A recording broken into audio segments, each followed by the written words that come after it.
Hi there, I'm John Spade. This is the Egg on this Monday, September the 13th, 2 days after, of course, Remembrance of September 11th. And for those of you who tuned into my last Egg or rant, and I apologize for the yelling, I tend to get a little heated, and I like yelling. It's a lot of fun because it's a great way to sort of expel, any pent up aggression that one might have. Not saying that I'm an angry person. I really like to express my ideas and my thoughts, and that's kind of what the Egg's all about. So today, I'm going to touch on a subject that I love talking about, and it's a touchy subject because it's one of those ones.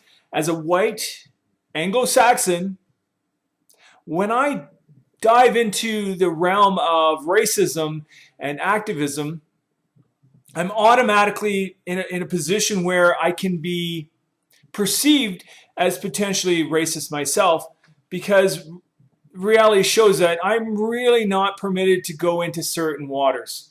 I expose myself once I do that as somebody who maybe isn't tolerant. But I have an argument. It's legitimate.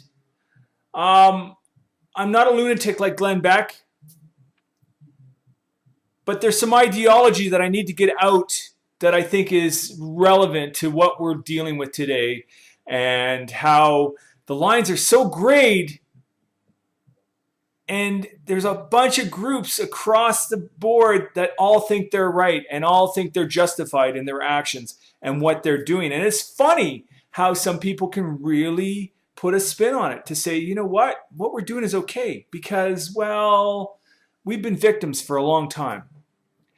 What got me started on this today, and I don't script the show, as you know, but I do have a screen in front of me to bring up points that I want to talk about. What got me talking about this, thinking about this today, was Imam blamed Palin for the rise of Islamophobia in the United States.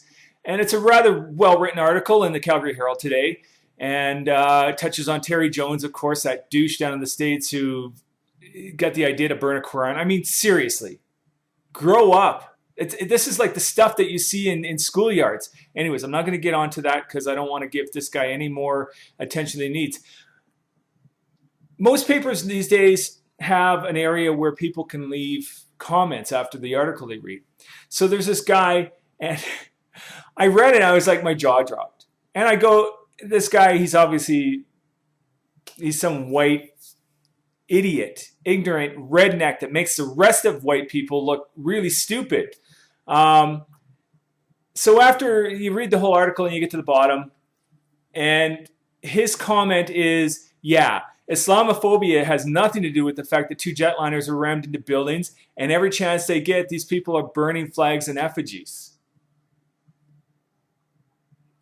It's remarkable, the level of ignorance that's out there. And I wonder, as a society, if we're to blame for the mixed messages, the confusion that goes on in this world, and how somebody can have a thought like that one group of people, collectively, every single person has the same mindset.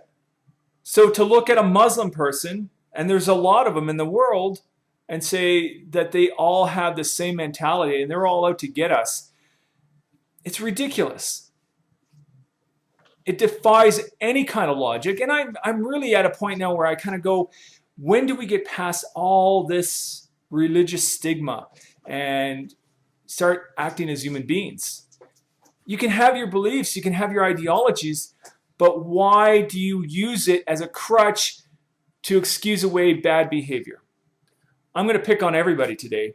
I think nobody should be above criticism for the way they handle their message. JDL, they're one of my favorite ones to pick on. Jewish Defense League, I'm sorry guys, you're a hate group. And I don't care what kind of spin, I don't care what kind of influence you have. When you go on your website and say you're dedicated to the protection of Jewry and that you shouldn't mix. Okay, hold on a second. I'm going to bring up a site because I've got the JDL up here. I love going into their site. When they say stuff like this, the Jew can look to no one but another Jew to help, and that the true solution to Jewish problems is the peaceful liquidation of the exile. I'm sorry, go to the KKK, they're preaching a different message, but they're white Christians. Both groups are militant in their beliefs, and it's like, rise to power, start building your army, start getting ready, learn how to use guns, learn how to come together as community, like they're preparing for something. Black Panther group, same thing. They need to come together. I get it, protecting your identity as a race of people. But when you do it to an extent that you want to omit every other group of people out there, I have a problem with that. And I don't care who you are. At some point, we have to be part of the human race. Believe in what God you want to believe in. Have what spirituality you want. But the person next to you and the person on the other side, regardless of where they come from, they're your brothers. We are in this together. And I don't know, man. It just seems that we keep taking one step forward, 3 steps back, and we seem to be able to justify it. So, you got mosques all over New York City. Some of them have been there for an extremely long time. Some of them aren't that far away from ground zero. And in the press, you've got this whole idea about white people are rising up and making anti-Muslim sentiment statements. Well, you know what? They don't represent all white people.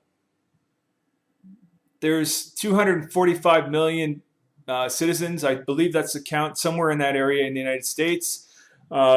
Substantial number of them are white.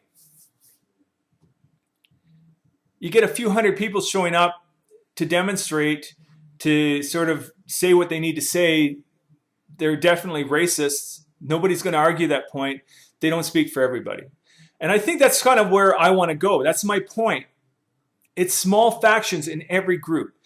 The Muslims, Nation of Islam, Black Panthers, Jewish Defense League. These are all groups that probably are a lot stronger than I'd like to see them be, but they still represent a small percentage of what the overall view of the world is.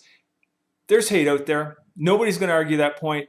There is racism. There is discrimination. We see it. I live in Calgary. There's a mayoral race going right now. Naheed Nenshi, who is my favorite as a front runner because he's an intelligent guy. He knows what he's talking about. He's got some great ideas, but the color of his skin is bringing some of this, the bottom feeders out who are, desecrating some of his, campaign stuff. He does, it's the world we live in, and this is one of those things where there's some idiots out there. They don't represent everybody, and unfortunately, a message like that, when it comes to hate, is so strong and resonates so powerfully in the mind, especially when it's put out there by the press, that it puts the idea in everybody's mind that, you know what? Maybe this whole group is really bad, and maybe that group over there, they don't deserve to be in the same room as I am. There's no logic there. And sometimes I wonder if we don't do a great disservice by promoting and sharing news of this kind, because you give that small percentage of people out there basically an open platform to spread ideas of hate and intolerance. There's no place in the world for this anymore. I think we need to get, and see, I guess it's the idealist in me coming out again. I want to see, you know what? I really do look to a time in the future where we break down all these barriers and we look at the person next to us and go, you know what? You're a human, I'm a human. It's just like we have animals. Well, there's millions of different species of animals. When you think about dogs and cats, how many different kinds of dogs and cats are out there? We're very accepting of all of them if you're an animal lover. Well, you know what? Humans, we're animals. We're part of the same race. We have different ideas. We have different beliefs. We have different personalities. Of course, we can't all get along. But please, let's not use religion. Let's not use those ideologies as a justification for hating your brother.